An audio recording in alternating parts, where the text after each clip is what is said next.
Good day again mga pics and welcome to my channel. Sa channel nga pala na to, gumagawa ako ng mga computer related video. So ngayong araw samahan niyo ulit ako for another unboxing.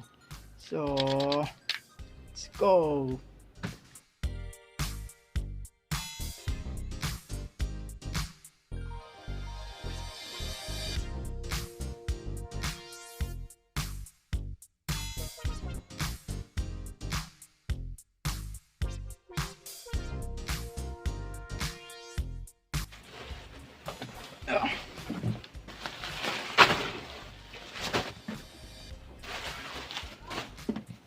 Diyan mga pics.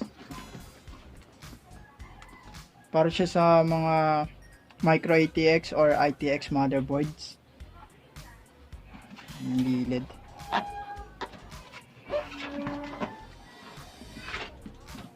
Yung mga kalog-kalog na ano. Nakabahan ako sana walang sira yung ano. Pinaka system unit case.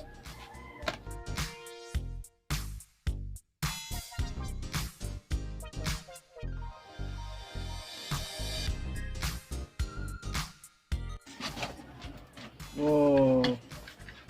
Ito na siya mga pics, no? Medyo ayan, nag-crack pa yung ano. Yung pinaka-styro. Pero mahalaga, di sira yung item. Tignan natin.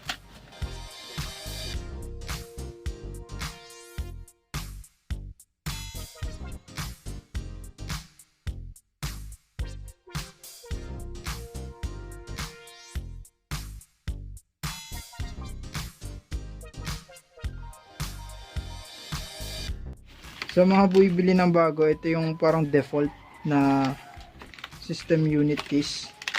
Ito yung madalas sa binibigay ng mga seller. Wow.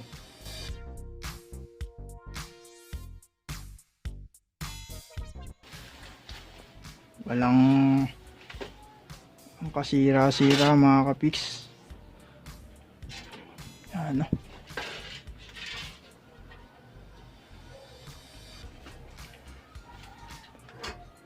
So ayan. Pakita ko mamaya yung pinaka-loob niya. Dahil may kukunin pa ako. Ayan. So ayan mga pics, titignan natin yung pinaka-loob niya, no, para makita nyo rin kung swak ba sa inyong components tong system unit na to. If ever na bibili kayo, ito na lang yung bili nyo. So ito yung sa harap. Yan yung case nya. Meron siyang 120mm fan sa gilid.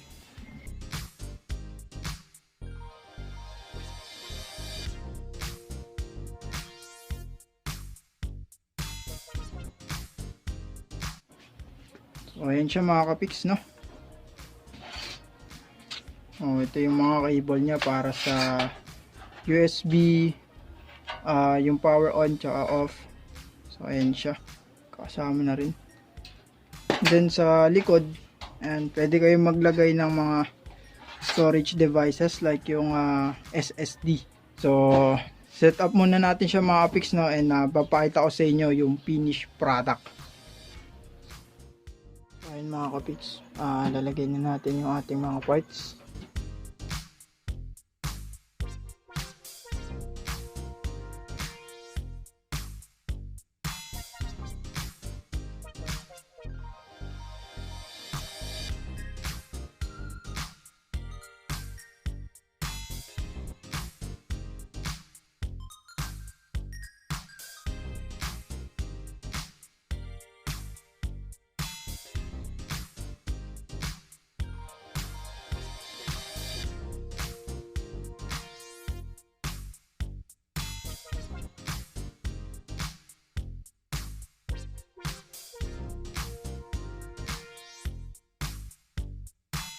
So ayan mga ka-fix, tapos na ako. So yun yung cable. Pasensya na kung medyo magulo, hindi pa finalize yan kasi may inihintay pa rin ako isang item pa para dun sa cable. Kasi kulang pa ako ng isang fan dito sa may gilid naman, sa may front dito. So ayan. And ito yung gilid niya. And then, yun na rin masyadong naayos ano. So tapos na siya ano mga kapiks. Let's try naman kung gagana siya ano. Mga kapiks, nandito na ako para try nating andarin. So ayan.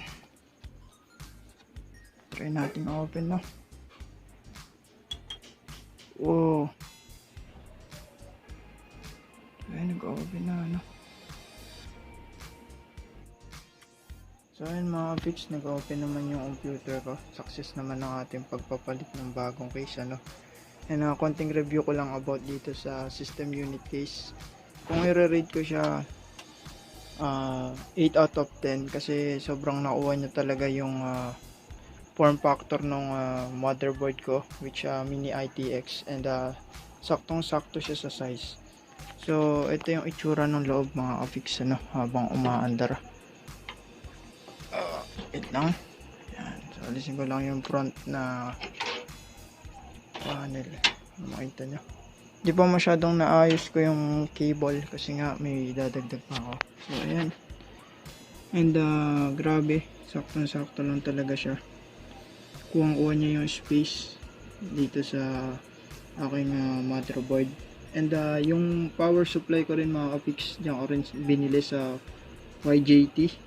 And kung nagano pa ng mga affordable na component parts ng yung computer, talagang nire-recommend ko yung shop na to na bumili kayo. And syempre suportahan natin yung mga Filipino business in terms of IT industry or computer technology. And ayan, for more video like this, huwag kakalimutan mag-subscribe, mag-comment, and syempre share mo na din sa mga friends mo na nag-aaral pa lang about sa computer. So yun lang mga ka-fix. Ingat lagi and God bless. I'm out.